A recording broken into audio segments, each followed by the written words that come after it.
Hey everyone, and welcome back to my channel, Suburban Sil. So today I want to talk about something that's a little plant or like flower adjacent, and that is my newfound love and curiosity for bees. So this summer when I was working on making my coleus guide, I fell in love with this bee that was constantly working really hard to collect nectar and pollinate my coleus. And ever since then, I just wanted to learn more about bees and the different species because I noticed that I had numerous different sizes of bees that were all around my plants and all around my garden. So I went out and I got a book, and I'm just going to show you the book that I've been reading because it's really helpful. It is a guide to North American bees and the bees in your backyard. So it's strictly about bees, in North America. But it's really inspired me to bring bees into my yard and care for the bees that are working so hard to pollinate my garden and my flowers. So today I just want to talk a little bit about bees and how you can take care of the bees or encourage more bees to hang around your garden as well. So what I knew about bees was that they pollinate things. Bees make honey, they're hard workers, the saying, busy as a bee. And I was also very aware that bees sting. While all those things are correct, I learned there is so much more to bees. In fact, there are 20,000 different species of bees, and the only ones that make honey are honeybees, and the only bees that live in hives are honeybees and bumblebees. Antisocial or semi-social bees make up the majority of all bee species, and for the most part, they live and work alone.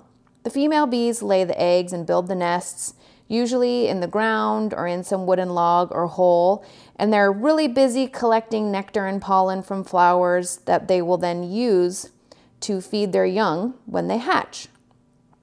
As for pollination, the pollen gets on their furry legs while they're collecting the nectar, and as they go from flower to flower, that pollen rubs off on the stigma of the flowers and fertilizes it, allowing it to make seeds.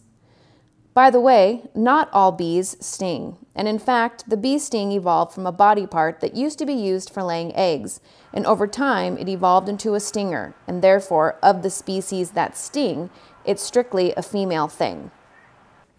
Now that I'm armed with all this awesome bee knowledge, I'm really inspired to nurture a healthy bee habitat in my own backyard.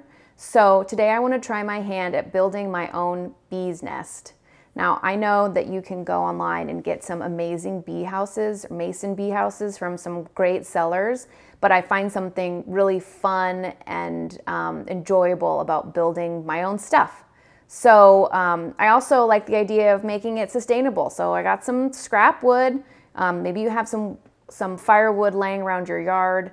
Maybe you have some in your garage. I don't know. Took some to the hardware store, asked them to cut it down for me. And we're going to try and turn it into a bee habitat. So I had my wood cut down.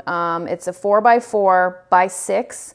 Those are kind of like the minimum dimensions that you're going to want to use, so you can go bigger. You're just going to need that amount of space so that you can drill your holes to the proper depth that a bee will want. So now that we have our wood, let's get to drilling. So when drilling your hole, you want to make sure that the inside of the hole is very, very smooth. You can get a nice smooth interior by using a brad point drill bit, which I picked up this set for like $5. Or you can line the interior of the holes with some wax paper. So I'm going to use a 1/4, 3/8, and a 1/2. Obviously you want to wear some safety goggles and some gloves and maybe even a mask if you're not in a very well ventilated area. But let's get to drilling.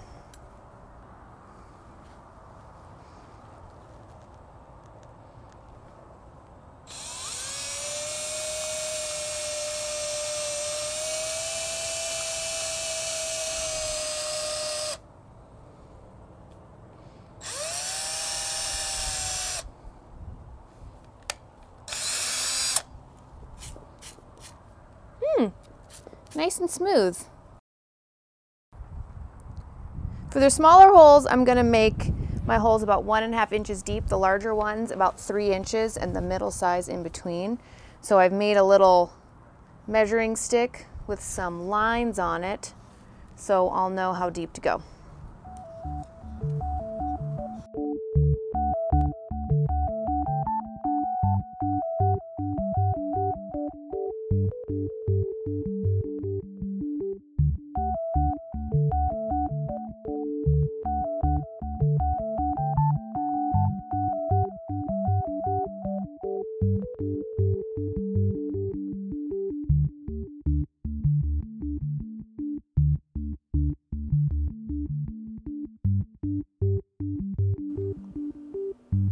When I set out to make this little simple bee house, I had an idea of how I wanted it to go and how I wanted it to look. And after numerous trips to the store and a few fails, my simple house was really not as simple as I thought it would be. Cedar might not be the ideal wood for this project, and this design makes much more sense than this one. But I'm going to keep working at it. So finally, you'll need to mount your bee house in a nice safe place, a nice warm, sunny location, preferably facing south or southeast, under some kind of awning to protect it from the rain, and up off the ground to protect it from other potential bee predators. So when autumn rolls around and the temperature's cool, you'll want to take your bee nest and preferably put it in the refrigerator or somewhere that's cold. Probably not your garage unless it's nice and heated, because you want it to stay cold but not freeze. The cold air will keep your bees hibernating over winter. That way when the spring rolls around, probably late April, early May, and you start to see flowers coming up like dandelions, then you'll just take your bee nest, set it outside where it will warm up, and then your bees will hatch and burrow their way out of their nest and fly off to start pollinating and to start their life cycle. Now, I've read and I've heard that it's really important to clean out your bee's nest. You don't want to leave that rotting bee nectar and rotting stuff inside there, because it can be a great place to breed bacteria and other things that are harmful for bees.